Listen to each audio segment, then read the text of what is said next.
Programming Throwdown, episode 84, customer bug handling. Take it away, Jason. Hello! Hey everybody, how's it going? Episode 84. This is going to be pretty interesting. I'm actually pretty excited about this. This is something that a lot of people, they don't really teach that well in school, and you could easily kind of get bitten by this. And I've definitely gotten bitten by it, and so we get to kind of talk about it. But before we do that, let's talk about some really funny computer science pop culture. So how many of you have seen some type of TV show, especially earlier on, like let's say the 90s, the early 2000s, and they try to talk about computers and computer science, and it's just such an epic fail. We posted a few of them here. My favorite is, and definitely check out the website, programmingthrowdown.com, and you can check this out. But just spoilers here. The first one, they're trying to track some criminal hacker, and this woman's like, he's doing it in real time. And then this other lady goes, I'm going to write a GUI in Visual Basic to track his IP address. Dead serious. And then she just walks away. And I'm pretty sure at the end of the movie, that GUI saves the day. But it's pretty epic. And then there's a couple of other ones. Definitely check them out on the website. Who is this 4chan guy? And that's another good one. If you have any good ones, send them over to us. But it's no end of entertainment there. People have now even made playlists. There's whole playlists of all just hacking, hacking video fails. One other thing to mention, a lot of people wrote in about our last episode, which was the episode on teaching kids to code. And let me pull it up right now. There were some actually absolutely phenomenal suggestions out there. Well, while you pull that up, I'll give my contribution to this, which is I have nothing to say on computer science references, but I know this is a thing that other people talk about as well. Like I've seen YouTube videos from a biologist saying biology and video and movies is all wrong, astrophysics is all wrong. I think Neil deGrasse Tyson does some about like space travel and astrophysics and ruins movies, by pointing out how bad the plot is. And the one I saw recently was people complaining about how you learn jazz music. So I think this is a universal thing where movies try to take artistic liberty because you want to make an interesting movie. And I personally, people are like, oh, they don't know what they're doing, they're so dumb. But I don't know. I think personally it's just they might know, or they know they could go figure it out. Like I'm going to make a Visual Basic GUI to hack his IP address. Yeah, sure, that doesn't actually make sense. But to 99.9% of people, that sounds the equivalent of Avada Kedavra. And it's like, oh yeah, you're just making Harry Potter spells. Like, it's just an incantation. They don't need it. They're picking real words, but it doesn't have to be meaningful. Yeah, that totally makes sense. Yeah, I think I wonder if now, because I feel like nowadays they're a bit better about that. So I wonder if maybe they consult with somebody. It's just that when these shows were made, that was so kind of unpopular and passé that they just made stuff up. Because nowadays it seems much more legit. Like when I watch more recent shows. That's right, and I think even in I think famously in the Die Hard movie, the bad guy is I'm forgetting it, either German or Russian, and that's what they insinuate. But he's just speaking, I think, just gibberish. And in the sort of German and Russian version, whatever it is, the bad guy is some other country, but he's speaking the same words because they're just sort of like gibberish words. I believe I'm recalling this correctly. But then someone was pointing out that in like Game of Thrones, they actually like consulted. There's like a guy who's the Hollywood consultant for foreign languages or invented languages. He's like a linguist. Oh. And so like in Game of Thrones, this Dothraki language or whatever is actually modeled after realistic languages. It's a whole language, it's a whole thing. And when they need a new word or sentence structure that they've not had before, they like consult with him, and he like helps them come up with like a cohesive system as if it really were a language. Wow, that's cool. Yeah, I think I recently saw the show Scandal, and my wife was watching it, and I was catching a couple episodes, and they had some hacking sequence, and it kind of made sense. I mean, it wasn't. I don't know much about hacking myself, but I mean, it definitely seemed a little like out of place. Like, but they had a bash command and they're doing, I don't know, ls, and they're going to a directory and looking at a file. It was like it was much better than the ones we posted, but also much less funny. But yeah, as far as teaching kids to code, Anthony wrote in. He had a ton of really amazing resources. One of them, which I actually have for my kid, but I forgot, is Kano. I don't know. Do you have a Kano kit? No. Or have you heard of this? So it's like this. It looks like about a Raspberry Pi with a case, maybe a little bit bigger than that. But it has like a little joystick built right onto the motherboard, and the joystick kind of pops out of the case. And it's also got some buttons, and you could they have like snakes and a couple of simple games, but you actually have to build the computer yourself. You don't have to solder or anything crazy, but you have to plug the battery in. You have to actually plug the buttons in. You have to kind of assemble the case and everything. So that was one he mentioned. Also Scratch, that's pretty popular. It's like a little graphical programming language.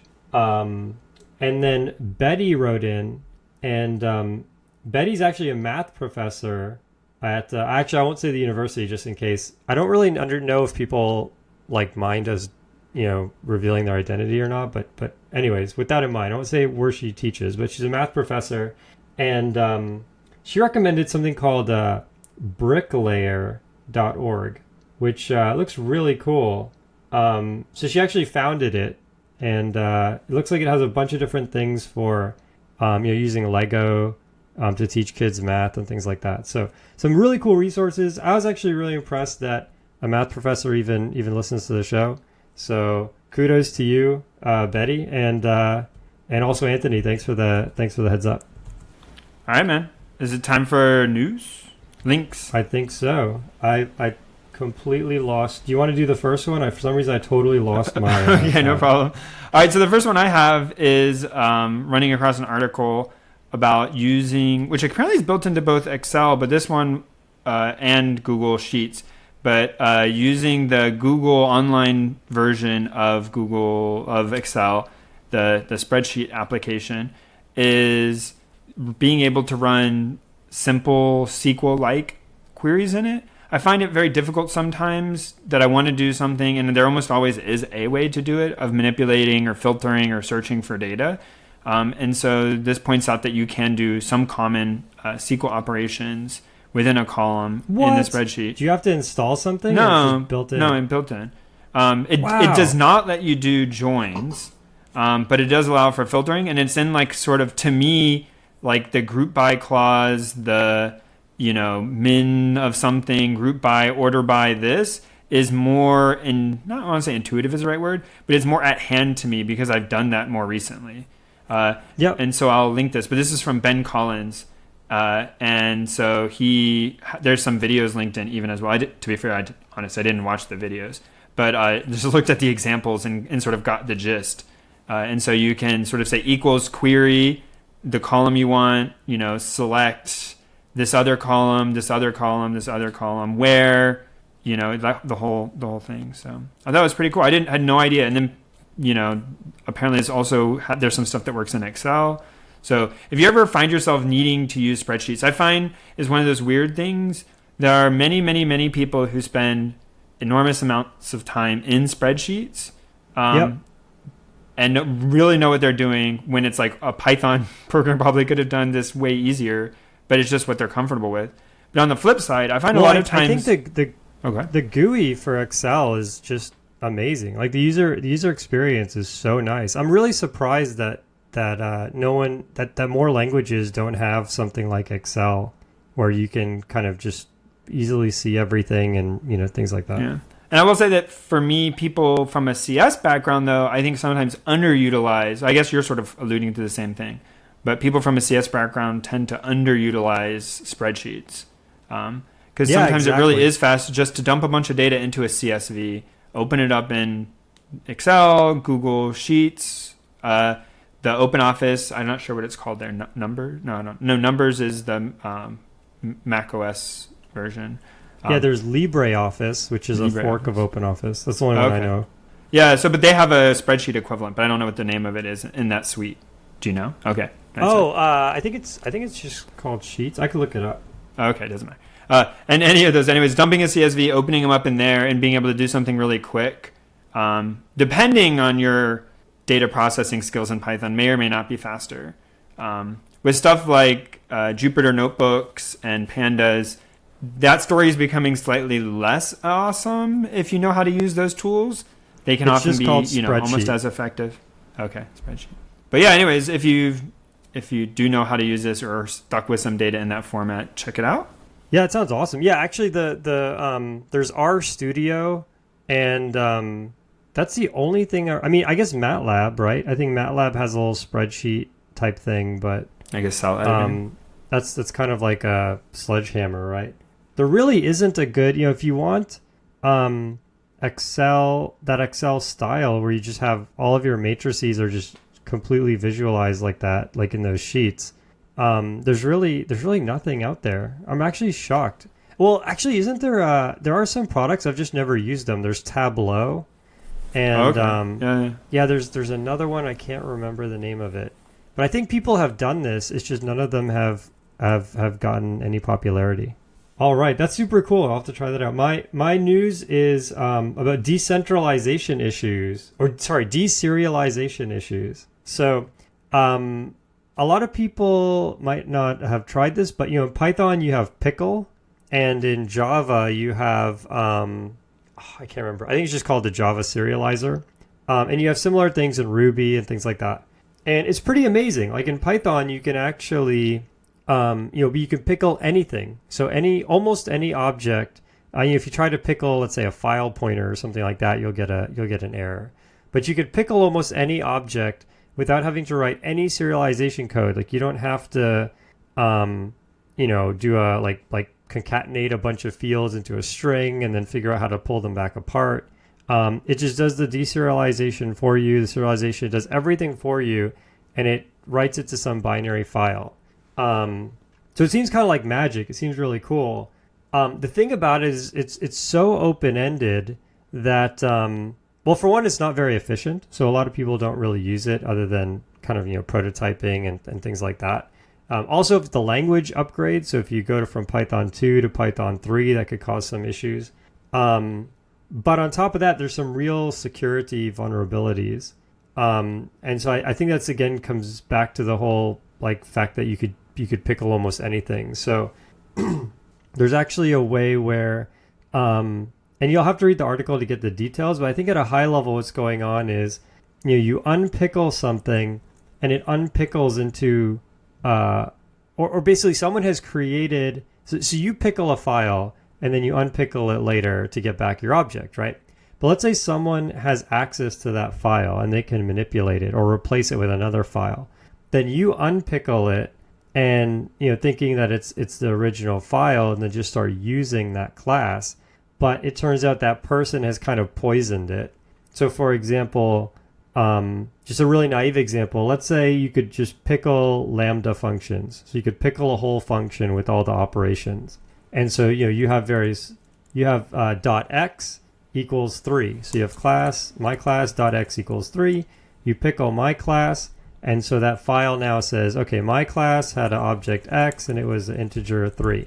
Now someone comes along and replaces that file with one that says, oh yeah, my class had a variable called X and it was actually a function that, wipes your hard drive. Oh. And then later on you depickle that, unpickle that, and then call, my class.x and you lose your hard drive, right? So I don't think it's that simple. But at a high level, that's kind of what's going on. Is someone can actually inject really dangerous code, and when you unpickle, you get hit by that.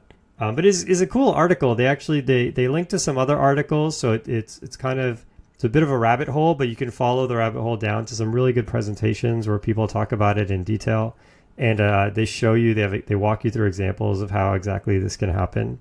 And I just found this stuff fascinating. It's an attack vector that I didn't really realize was the thing until just now. Yeah, serialization and deserialization are tricky and important to get right, especially if other people are providing you data. Yeah, exactly. Yeah, anytime someone else is contributing data, you have to really expect just about anything. I have no idea why you would use Pickle for data that's coming from other people. Actually, maybe it's because you're unpickling crash logs. In which case, that might not be the right tool for that job. So on a similar related topic, I actually think I got this on the programming subreddit, the stack sort a la XKCD. So there was an XKCD, I should have brought it up so I could link that as well. There was an XKCD article where they described an ineffective sort. And one of the ineffective sorts, is it here? No. There was one where they basically alluded to, let's see if I can find it. They alluded to searching for a sorting algorithm. Oh, here it is. Perfect. Linked. I should have just gone to the GitHub page. No, it is there. So basically, the XKCD was showing crappy ways to do various sorts. So things like, pick a random number, and then at some point, like run various commands like rm-rf star, do just like crazy things. It was just sort of a joke, right? Like XKCD stuff. So this person tried to say, I know of a way to do an ineffective sort. We'll search Stack Overflow for how to sort a list in JavaScript. And we'll run the example code, like people put example code. So we'll find top voted answers where there's code, and then we'll try to run it and see if it sorts the list. And so if you go to the website, which is sort of super sketch, and it even like says, I'm going to pull some scripts from Stack Overflow and eval them. So like, hey, this is probably a really bad idea. You probably don't want to do this. But if you do, it goes and pulls it and then tries to see if it'll sort the list or not. So most of them turn out not to be runnable, but occasionally you'll run across one that will work. And so you just keep running them until you find that it's sorted. And so of course you could check if it's sorted.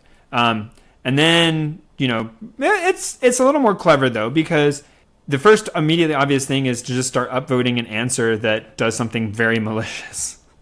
Like uploading all of your browser history, or running you wouldn't mine Bitcoin, but running a cryptocurrency miner in JavaScript. And so you could do something really crazy malicious. So what he did was limit it to posts that came out before he sort of pushed this up, so that people wouldn't know that he was going to do that. Yeah. So that was at least somewhat thoughtful. So. Anyway, so I thought that was kind of like a good joke. Oh, that's what it was. My brain is not working this episode. I apologize in advance. So it was the alt text of the XKCD. So if you don't, this is something I didn't know about for a long time. I guess I'm not enough of an enthusiast. So there's like XKCD Explained website, I think is what it's called, where they explain some of the jokes, because sometimes it's not obvious, even like to me. But then a lot of times there's stuff when you hover over the image and it gives you the like explanation of what the image is supposed to be. There's this alt text, and a lot of times there's this funny alt text. So the alt text of the ineffective sort page on XKCD is stack sort, connects to Stack Overflow, searches for sort a list, downloads and runs the code snippets until it finds one that sorts the list. That's what the alt text says, and this person implemented that. Nice. Sorry, I completely botched the beginning of that story. But if you didn't know about this, it's amazing. You should absolutely try that. Or don't. Like, I'm not sure.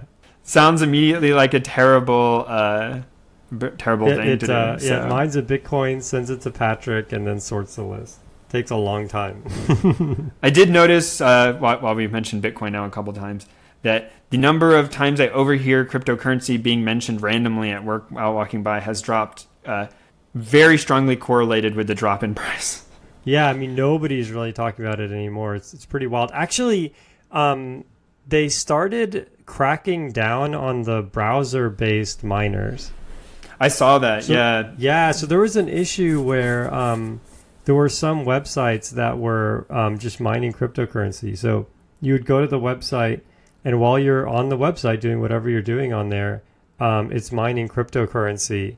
So one of the examples is actually BitChute, which we talked about in the past, which was a way to watch videos, kind of like YouTube.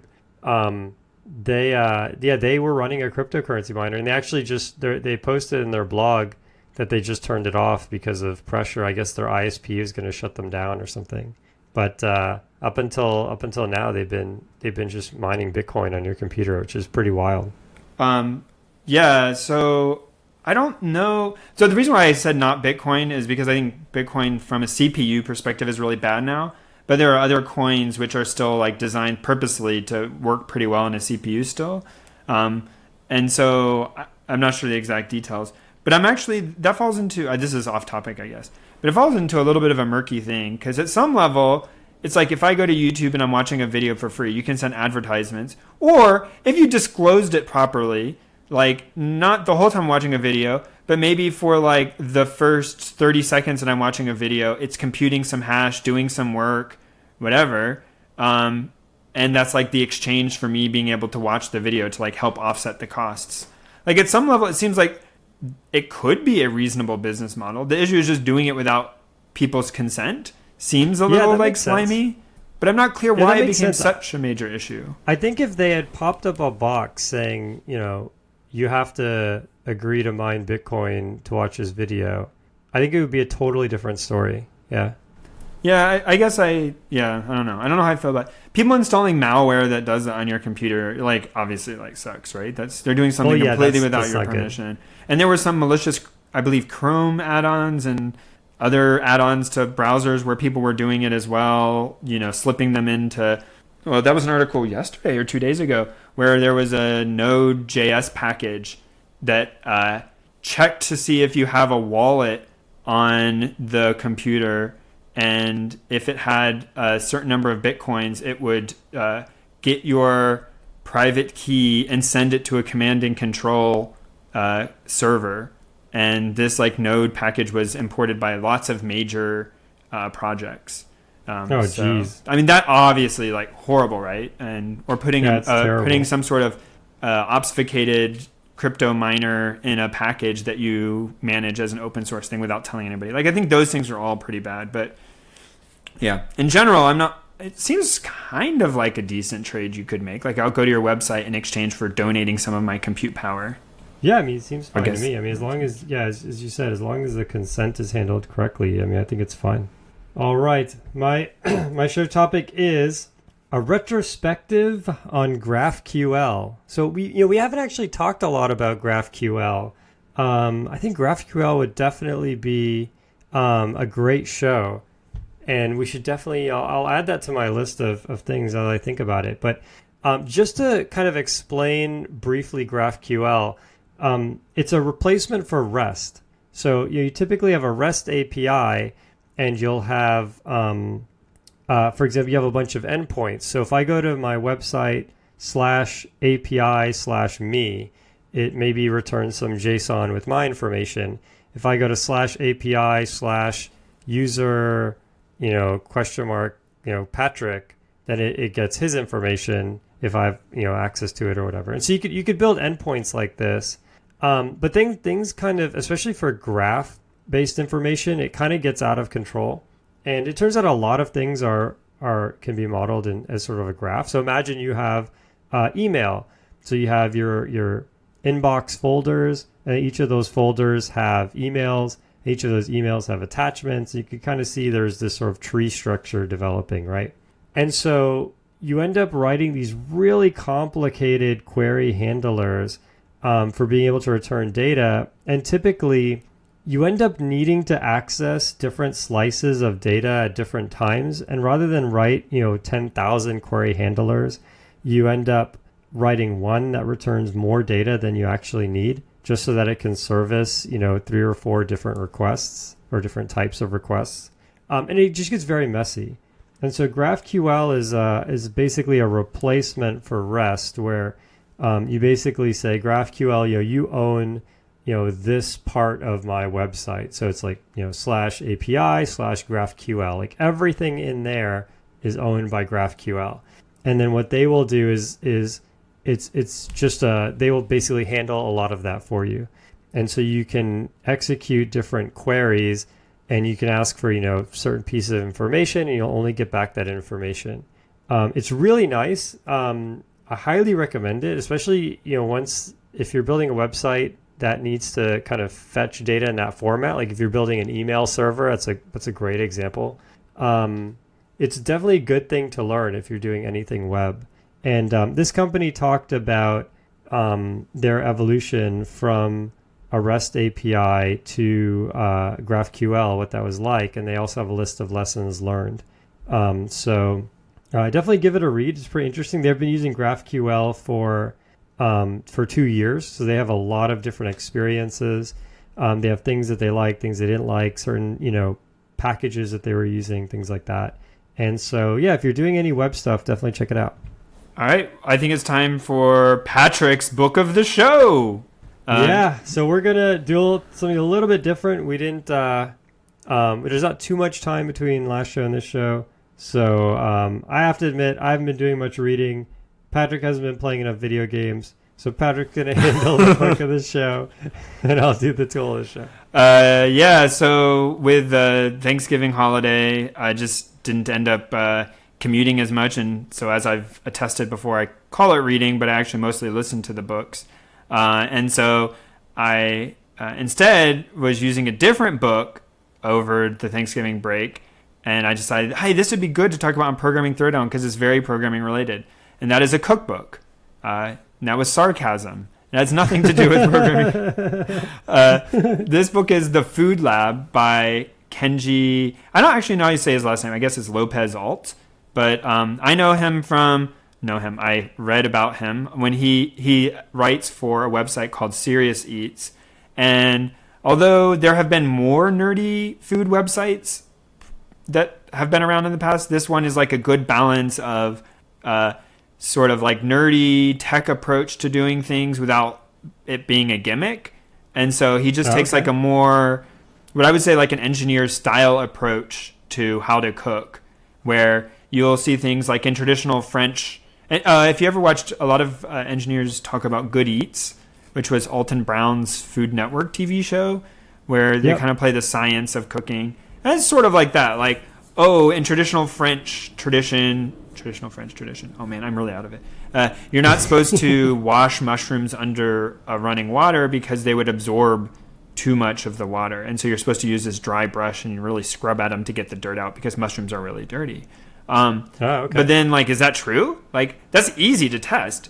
Just dump a bunch of mushrooms in a bucket of water for a while and then put them on a scale and see if they got heavier. And if they didn't get much heavier, then they're not absorbing water.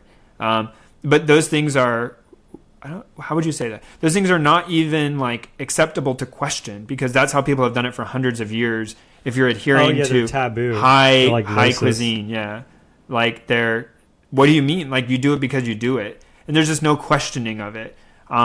So one of Kenji's big ones, like he uses like like what about reverse sear? So if you're going to try to crisp the outside of a piece of meat, tradition says you always sear it first and then braise it or whatever. So like I'm going to cook the outside really hot and then put it in a pot in the oven and cook it really low. And is that better or worse than what they call the reverse sear, which is like cooking it low and slow and then searing it at the end? And so, like, that's easy. Just try it both ways, and then make an objective call or whatever. But people just kind of don't. And so they do this, and they actually do measurements and everything. Yeah. So this food lab is sort of his approach, where he tries to say like, hey, if you want scrambled eggs this way, do it this way. If you want it that way, do it that way. Like the trick isn't this or that. It's just like, add a little bit of water, and your eggs are fluffy. Why? Well, because the water turns to steam, and when the steam is escaping, it's at about the same temperature that the proteins in the eggs set, and so it makes your eggs fluffy because it sort of happens around the same temperature. So if you want fluffy eggs, add a little bit of water to your eggs when you scramble them. Just these like really sort of common sense. They're not really exactly food hacks, but just like I don't know. I sort of relate to. I feel like this is the kind of cookbook I want to read rather than this very fancy highfalutin thing where it tries to impress you with the you need the. I don't even know how to pretend to be that. You need 1 centimeter long julienned carrots, and it's like okay, great. Like no. So, anyways, I'd much rather have a practical book that says like here are the things you already cook. Here's how to do them better. Yeah. So and there's recipes for stuff I haven't cooked and good ideas, and I just feel like if I go do this, I'm more likely to know if it didn't work, that it was something I did rather than this is a bad recipe. So anyways, so that's the cool. Food Lab by Kenji Lopez Alt, and we'll have a link in the show notes. And similarly to the stack sort we were talking about earlier, I do find myself and my family, the internet is sort of weird for recipes because you just go to Google and you say like, French toast. And then you can find just whatever website appears at the top, you click it, and if it looks reasonable, you cook that recipe. And then in a week, you're like, I like that. I didn't cook everything. So I go that? That's basically how I cook everything. Oh, okay. But then if you like it or don't like it, what do you do again the next time? Because if you search it again, it's not guaranteed the same site will come up. Oh, yeah. I mean, if I cook it and I like it, I bookmark it. Okay. Yeah. But anyway, so I still like cookbooks. I have a series. I might have a couple shows where I recommend them because I kind of enjoy cooking as a hobby, I guess. I'm not particularly great at it, and I don't do it sort of all the time. I think it's a great hobby. I like it as a hobby. Yeah, it's fun. It's something you have to do anyways, so you might as well make a hobby out of it. Sure. Yeah. So that's my book of the show. Very cool. All right, my tool of the show. My tool of the show is actually software RAID controller, or just using RAID in general. So, quick story. About I guess it was about a week ago. I turned on my computer that I have sitting behind the TV in the living room, and it told me that one of my hard drives failed. And sure enough, it just completely failed. Like no warning. No. Actually, my wife told me about a few weeks ago that she was hearing this kind of clicking sound coming from the computer. So there was a little bit of a warning, but then it went away, and then all of a sudden, the hard drive just spontaneously died. Fortunately, I had a RAID 1 backup, and so what that means is I actually had two 2 terabyte hard drives that were RAID 1. They were mirrored. So every time I would write a byte to one, it would write to the other one, and it's done automatically. So basically, the way this happens, I don't know how this works on Windows or OS 10 or anything like that, but on Linux, you actually, all of your hardware is in the /dev directory. So anything in /dev is not is of your hard drive or of your, I guess, file system is not a file. It's an actual pointer to some type of device or some type of engine like dev random or something, right? So your hard drives might look something like dev/SDA, dev/SDB for your second hard drive, SDC, so on and so forth, right? What the RAID controller does is it makes a new device. I think mine's called dev/MD0, and when I mount that device, it looks and feels just like a hard drive. So I can mount it to a folder, I can open it up, I can add files to it, etc., etc. But everything I do actually gets written to this RAID controller, which then writes it to both of the hard drives. And so you can check the file system for errors and stuff like that, just like a normal file system. And under the hood, they're doing everything basically twice, right? So I've had RAID 1 set up for years and years. And it chose last week for one of the hard drives to just completely bite the dust. And I have almost all my family photos on that RAID array. So, if I didn't have a RAID array, they would have just been gone. I mean, I'll probably have some on Google or something, but definitely the original copies, the original size would have been just gone. So I highly, highly recommend doing this.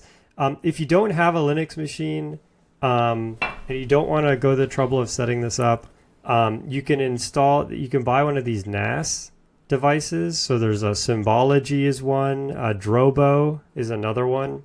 And what they'll do is they basically run the RAID controller and everything for you. So you buy this box, it's running Linux. You can just put as many hard drives as you want in it, and then you can access it from other computers in your house. So it just stays on all day. And from your desktop, you can go to some network drive and set that up. In my case, I already have a computer that's running all day, just sitting behind the TV. So I set up my own. But either way, I highly recommend setting up a RAID array. There's RAID 1, which is total mirroring. So, you basically end up with half the capacity. If you have more than 2 hard drives, you can do some of the other things, like there's RAID 5, RAID 6, so on and so forth.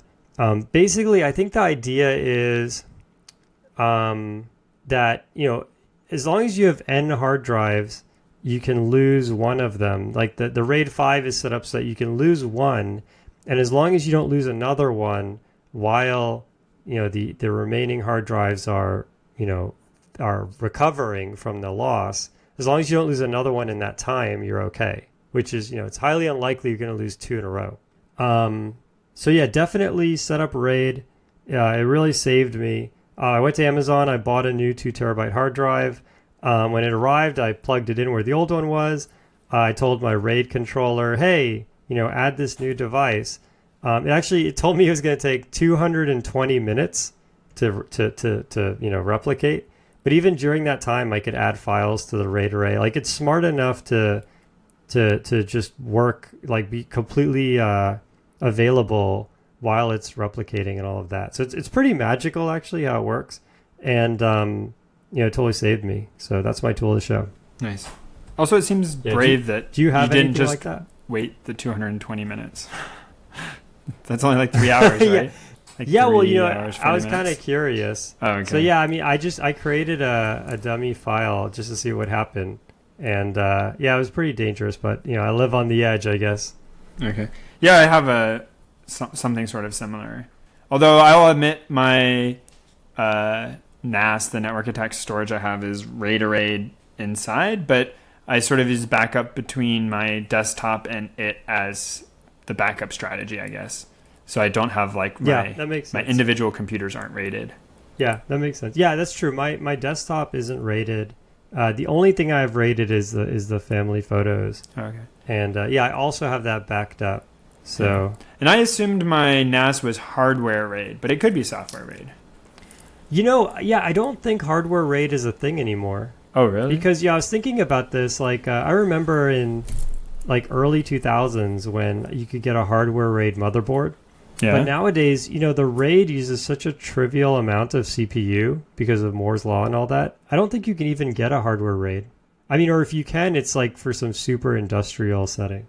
I will defer to you. Anyways. All right. Well, that's my tool of the show. We typically do a pitch for Audible. You like to support the show. We didn't recommend a book on Audible this week, but we have a history on the website of many books which are available on Audible. And if you've never tried Audible before, I think both Jason and I are subscribers.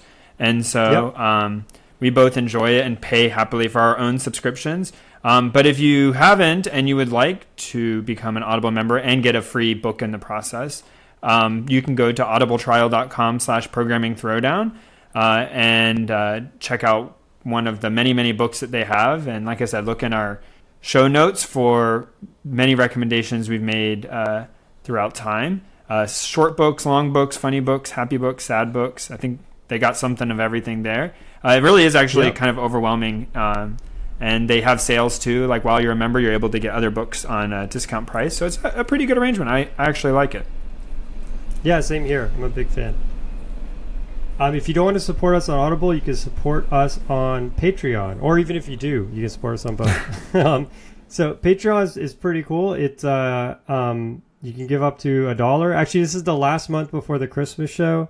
Last Christmas, that was pretty ambitious. We really set out to give a gift to everybody. We were able to give a gift to everyone in the U.S. and Canada. But we had issues shipping international, like shipping overseas. And so I'm going to think really hard this month about what we can do. I learned a lot. We learned a lot from last year. We have a ton of fans, which is amazing. But it also means that, logistically, there are things that we're not experts in that we either need to get some help with. We're definitely going to give out the T-shirts and all of that. We do that every year.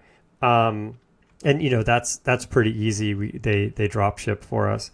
But I'm gonna figure it out. I'm thinking anything we buy online, they'll ship relatively cheaply. So I don't know if we can give something to everybody this year, but I'm gonna figure that out. Either way, stay tuned till next time. This is the last month. Yeah, it's the last month to sign up to be in the raffle for the T-shirts and whatever mystery prize we figure out. So go ahead and you can join. You can get a crack at the mystery prizes, and then you can leave. It's fine. You won't hurt our feelings.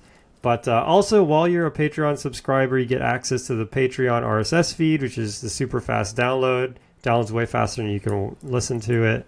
Very reliable and all of that. And you help support the show, which allows us to ultimately reach more people. Well, I think it's time for the topic of the show. Customer bug handling. That rolls right off the tongue. This is something that is actually really hard to get right. So you think about this, you have all the code on your machine. You might even be cross-compiling. So you might even be running Linux, but building something for Windows or something like that. I mean, that could be really extreme, right? But you have all of that information. You might be able to build in debug mode. You end up with this enormous binary, right? I mean, you have all of your own system libraries, all of that. And so that makes debugging relatively easy. You can step through the debugger.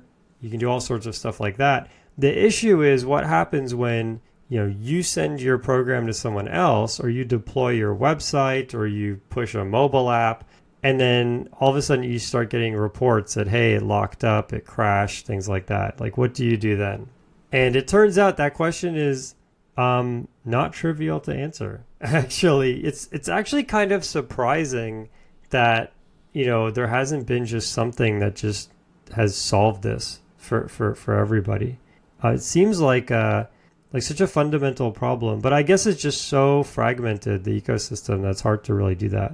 Yeah, I mean, I think not just the fragmentation. I think that we were talking about a little bit before when we were preparing for the show, but I think the scale of things matters a lot too. And so I think in a video game where it runs on many, well, hopefully it's a successful video game, and it runs on many people's computers, where the individual users, I don't want to say like low sophistication, but they're not really supposed to be helping you debug your app, right? Like, it just is supposed to work. And you will almost guaranteed going to get crashes just because of the statistical, like the number of hours your game is running in aggregate across everything is like somebody's going to drop their, tablet or lose power on their PC while they're playing your game. That versus, this application I write is for a very important, customer who has 10 people who use it, and it's part of a multi-million-dollar business, and they're very sophisticated. They're very invested in helping me fix my app. And if something goes wrong, I'm probably coming out to their site and, working with them to get it. All those, the spread there is just incredibly wide. Yep. So. Yeah. So, I mean, it's true. If you go to, if you have enterprise customers and you can actually go on site, then there's a whole lot you can do there, right? But let's talk about the case in the beginning where, you are, let's say, a video game developer, and you're sending your game out to people. They're paying, let's say, $10 for it, and you're not really going to be able to fly over to their house. So one thing to do is turn on debugging symbols. It's one of these things. I mean, you have to pass the -G flag in GCC and things like that. And so you might be tempted to build things in release mode, but honestly, disk space is cheap. Network bandwidth is not that cheap, but you can, most of the time these debug symbols compress quite nicely. And one thing, and this is going to be an overall theme for this show, is you don't want to put yourself in a position where you can't debug the problem. Like, you really don't, you absolutely don't want to push out a release binary, you get a bunch of crash reports that you can't really do anything with, and then decide, okay, now I'm going to, take out some of these optimizations, right? I mean, you can build with debug symbols and the opt mode, and it's not going to be that much slower. I'll caveat. Go ahead. Oh, sorry. I will caveat that a little by saying that in the start here, we're going to talk about a bunch of things as sort of a survey of topics, but we talked about this when we talked about don't roll your own encryption, that some of these things can have implications that are kind of big. So turning on debug symbols is very helpful when you're debugging, but you have to weigh the cost of people understanding more about your code. So if you're in something where you're distributing code that you don't want people to know what it does, or it has secret sauce in it, or a really great filter or whatever, which is not most people, admittedly, but there are certain cases where you're going to want to be very careful about, I give this to someone, but I want to limit their ability to understand exactly how it works. Yeah, that's a really good point. I hadn't really thought about that, but I guess what you could do in that case is you could have, basically you could divide your code up into the secure code and the unsecure code. And, the secure code could be built without debug symbols and then as a static library and then just linked in to the unsecure code. But yeah, I mean, generally, unless, if it's the secret sauce, there's ways around that. But generally, you just want be careful to, and I think most of the time, the errors are typically, in the interface, in the high level part of the code, which is not, it doesn't generally have a lot of IP. Yeah. The other part is, you have logs. If you can, you want to leave those logs running. Ideally, you want, if you're using like glog or easy logging, in the case of C++, or using like Bunyan, if you're using JavaScript, any of these log tools, they all have log levels, even like the log4j if you're using Java. And you typically want to allow people to turn on verbose logging. So you could have some kind of configuration file, and when they set verbose to 1, they get all the verbose log, and then they can email that to you. You could have a button where when there's a crash, it automatically emails the logs, things like that. But basically, you want to have access to that information that you have when you're debugging. That's another way to think about it is if you don't have something when you're debugging, can you still triage the problem? If the answer is no, then you have to kind of plan for that, right? You have to assume that whatever crashes you're seeing, you're going to see similar crashes coming from other people. So, for example, when we were rolling out the first versions of the Eternal Terminal, we were getting tons of really bizarre crashes because it was running on Windows for Linux. It was running on BSD. It was there's people so we had deployed it at the place where I work, and there was hundreds of people using it, and we just encountered tons of OS specific bugs that were like extremely difficult for us to triage because we didn't have any logs. We didn't have really any of the stack trace, any of the debug symbols turned on. And since then, we've kind of added all this capability. It's made a big difference. I think with both... go ahead. I'm sorry. With both rolling logs and log levels, there's consideration. So on rolling logs, one of the things is you want to limit how much space you take up. But you need enough logs so that if something starts, dumping tons of things going wrong, you don't miss the thing that started it all, and instead only see the symptoms, which is a problem I run into. Other things there you can be clever about is trying to be careful about how many of a given kind of error you're seeing. So often you start spitting off the same kind of error over and over again. And oftentimes it's the first one that's the most interesting. And so making sure you always capture like the first of a given kind of error, like sort of slightly smarter ways. And with log levels, being careful that logging has some cost. Spending time driving down that cost is important. And then making sure that you're not logging at such a high rate or in a part of code that is running at a high frequency that you end up costing a lot of computation time to do the actual logging. Yep. Yeah, it totally makes sense. Yeah, this is something that, definitely before you ship a binary, you want to run it in verbose mode and just make sure that it isn't just completely blowing up the logs, because that can happen very easily. If you put a log inside some really tight for loop, just one log line can cause, just megabytes and megabytes of log to just start building up almost as fast as you can see it. Another thing is, definitely, handle crashes and things like that pretty gracefully. There's a bunch of libraries to help with this, but basically you want to, catch the crash and typically what will happen is you'll try to get the stack trace. So in the case of Linux, there's actually a system call called backtrace that will give you the function pointers of the whole stack up until where you are right now.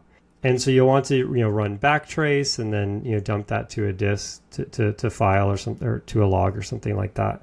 In addition to crashes, I mean, crashes are the most common thing that you'll want to handle.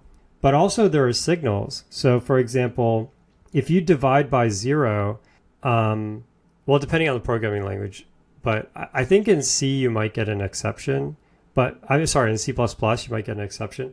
But if you divide by 0 in C, you're not going to get some type of exception. There isn't even a concept of that. You're going to get what's called a signal. And you can look up the different signals. There's sig abort. There's sig sev. And what you want to do is look up all these different signals and make sure you're handling them gracefully. Like some of them, like sig interrupt, you don't really want to handle because that's only for when you're debugging. Or if someone hits Control C on your program, maybe just leave it up to them. But definitely the big ones like sig abort, sig sev, and maybe sig term when the process when something external tells your process to terminate. You want to handle those and catch those, and again, write a log out really quick or something like that. So then on the other end, now you've dumped all these logs. You have some way of getting these logs to some server that you own. Maybe use GraphQL for that or something else. And now you have to process all of those logs, right? And you don't want to be, especially if you have let's say 20 or 30 bug reports which you feel like are the same bug. You want to be very efficient at sort of going through those logs and picking out the most important pieces. Maybe you even want to write something that will pull the stack trace and dump it to a database. So you just have a database full of stack traces. And so this, I think we've talked about this many times, but become an expert in grep. Grep will absolutely save you. Grep is basically a way for you to just search for specific words in files. If your stack trace log line starts with stack trace : you could grep for stack trace : and you'll just see all of the stack traces and all of your logs. It's getting more common now to actually write logs as JSON objects. So like Bunyan does JSON. A lot of people now are starting to use JSON. And so you could use JQ, which is stands for JSON query. And it's similar to grep in the sense that you can say, just fetch this one object inside of this JSON object if it exists. Or you could say, give me all of the keys that start with this. And so definitely become proficient with JQ. The other part that's really important is, when you get again, the people who are running your code, they don't have your code most of the time, right? So they're running your game or your app or your program, but they don't have the original source code, right? But when there's a crash, you want to know the line of the source code so that you can debug, right? So what you have instead are you have these pointers, these function addresses, and the addresses map to lines of code, right? So so every function address maps to the start of a function in some source file, right? And so you can use, there's on Linux it's called ADDR2line. On OS X it's called ATOS. I don't actually know what it is on Windows. I'm sure there's something on Windows. No. Okay, yeah, but these tools, what they will do is, when you run backtrace on Linux, as I said, you're going to get a list of these pointers, and you can dump them to a log, let's say in hexadecimal, right? Then on your side, when you get this stack trace, you're going to need to convert that into the lines of source code, and that's what these tools do. So these tools take in the binary, and they also, I think you run them from the directory that has your source code, or maybe it's from the directory that built the binary. You have to look up in the manual. But basically, you'll run it from a place where they know where your source code is. They know where the binary is. That's another thing is when you ship the binary, you're going to want to basically know, get your source control tagged. So if I ship, let's say version 1, I want to tag my source control repository and say, this is version 1. This is exactly what every source file looks like. And here's the version 1, binary.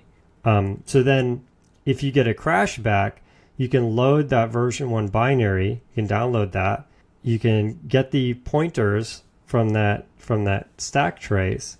And using the correct version of the source code and binary, you can actually recover the lines in the source where that person was when they crashed, right? So without this, you're going to be totally lost, right? I mean, someone's going to say, hey, my program crashed, and you'll have to kind of say, oh, what were you doing when it crashed? Like, I mean, it's impossible, right? You don't want to do that. So with something like this, they'll say, oh, my program crashed. You say, okay, give me the stack trace, and you're going to get this list of hexadecimal numbers, and you can pipe that list into address to line, and it will actually tell you the specific lines that the person was on, and you can follow that all the way up to main. Like the furthest one will always be the int main that starts the program. So if you're running, if this is like a Python program, then you don't really have to worry about that. But that also means you're sort of basically kind of distributing the source code. In that case, right? I think you could use something like PyFreeze, like one of these compilers. But I think even in that case, it distributes the source code. So yeah, I don't think there's any way around it in Python. Now, obviously, if you're giving people the source code and the binary, you could even run address to line on their computer and then just send you the location of the crash. But for most of these languages, like even Java, you'll have to unwind the stack, and I don't think you have to use any special program in Java, but you'll have to handle that. Yeah. So I think we covered, that's pretty much desktop in a nutshell. The hardest part there, as I said, is the crash handlers. There's a lot of, if you just look up GitHub C++ crash handler, you'll find a bunch of really great libraries to help you out. And I think it's definitely something where if you're going to ship, you also want to practice it, if that makes sense. So introducing crashes and making sure that your logging is actually working as intended, because nothing's worse than a very rare crash happening and the logging isn't configured properly and you don't have what you need.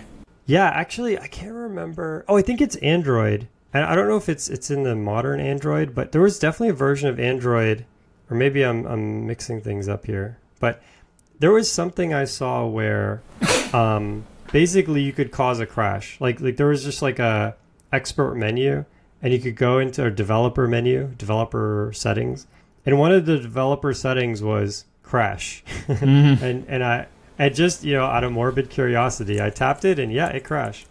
And you definitely want something like that in the first version, where hopefully you bury it way down in the menu, but someone who's helping you out can go hit the crash button, and you should be able to get a crash, and you should be able to trace exactly the line that crashed, and what functions called into that function, so on and so forth. So now for the web, if you're building a website, there's two components: your client and your server, right? The server is pretty straightforward, because on the server, it's you own the code, you have the binary, all in one place. Even if you're not developing on the server, you can always push the code to the server. And so that's not really that, let's say, interesting. You could even be running like a totally interpreted language like Python or Ruby or something.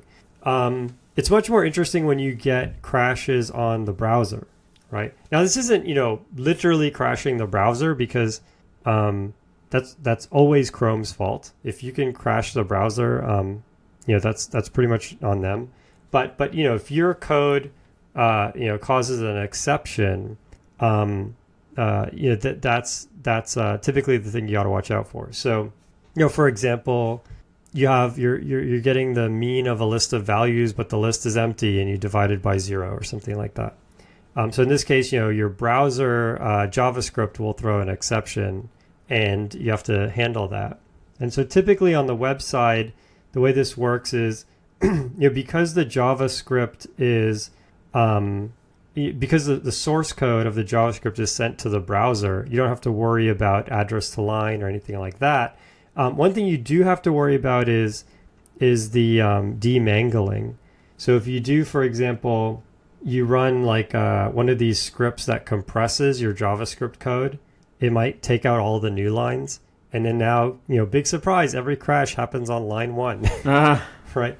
So typically JavaScript, when you do one of these compression tools, it'll create what's called a source map, which the source map basically just says, column 40,000 to 40,030 actually maps to line 3004, and so on and so forth. And the source map is just this huge file that maps, chunks of that enormous one-line JavaScript file to the original, file name and line. So it's actually similar to address to line, conceptually. And so there are tools which will, take the JavaScript stack trace of the one-line file and convert it into the appropriate stack trace that's readable. So you have to deal with that, but basically it's a similar idea where when there's a crash, because it's a website, you don't have to worry about how to get the crash to the server because you already have like a client server, framework in place. You just use whatever you're using to send data between those two machines. So use Ajax or even WebSockets, whatever you want. But then on the server, you'll have to do some work. On mobile, it's very different. So I've linked to a couple of libraries. For Android, it's ACRA, and for iOS, it's KS Crash. And yeah, basically, these libraries will. It's more similar to desktop than to web, right? So these libraries will send crash logs to some endpoint, that you have to set up. Sometimes they can even send it through some iOS or Android infrastructure, and then they'll arrive in the developer the developer store, the developer platform or front end. You can collect these crash logs. But I think in the case of Android and iOS, it's much more handled by the actual app stores. So I know I made an Android app a while back. It's been probably 6 years, but at that time they had a set of crash reporting tools. So I would just get a list of crashes, and they would provide the stack traces. So they would do a lot of that for you. So I think definitely take a look at what the Play Store can do, what the iOS store can do. But here's a couple of libraries that streamline that and make it even easier. I've not developed much on mobile, but I feel in some ways mobile might be the easiest because even though there's lots and lots of mobile devices, it feels like there's far less than the number of configurations of computer hardware or web browser configurations. And so I feel like the number of your ability to potentially be able to replicate the issue might be much higher. Yeah, that's a really good point. There is let me see if I can find it. There's a really good tool which simulates different browsers. I won't look it up now in the interest of time, but if you kind of Google around for, I think it's called a browser simulator.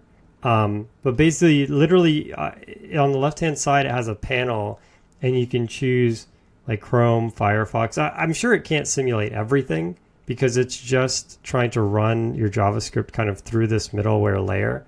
It's not literally executing different browser code. But it'll try its best to, at least for CSS and things like that, catch a lot of those issues. But yeah, you're right. I mean, browser is, in a sense, the worst. Although things are kind of homogenizing now, where I think Chrome, Brave, Firefox, it's most things now are kind of pretty cross-platform. Cool. Well, yeah, definitely send us your worst debugging nightmare where someone has a crash and there's absolutely no way to replicate. We always love hearing stories like that. I've definitely caused more than a few of those myself, so this is why it's what inspired this episode. Yeah. And hopefully with these tips you can kind of avoid doing it. You could set people up where if they have a crash, they can send you some information and you'd be able to triage. One thing, definitely expect everything to crash. Like if whatever you write, you have to have some way to handle crashes, either, as Patrick said, because of different client software, Sometimes there's people who are running, Windows XP, and you'd be amazed. Like even the simplest programs don't work. People just do things you don't expect. There's situations you don't expect. There's internet, like some people's internet connection are not as reliable, and it's very, very hard to plan for all of these things. So you should definitely expect failure, and have the right way of like ideally automatically just sending some information to you. Cool. That's pretty much all I have. All right. Till next time. All right. Next time is the Christmas show. And actually, for January, we have a special guest. This might be our... Hopefully. Hopefully. Nothing against... Yeah, that's true. I won't spoil it. But we have an amazing guest. Hopefully. And I'm really excited. Definitely, it's gonna be absolutely phenomenal. We're going to start the year off extremely special way. But next month, we're going to have our Christmas giveaway or holiday giveaway. And, we'll hopefully give out some really cool t-shirts and some other prizes. The intro music is Axo by Binar Pilot. Programming Throwdown is distributed under a Creative Commons Attribution Share-alike 2.0 license. You're free to share, copy, distribute, transmit the work, to remix, adapt the work, but you must provide attribution to Patrick and I, and share alike in kind.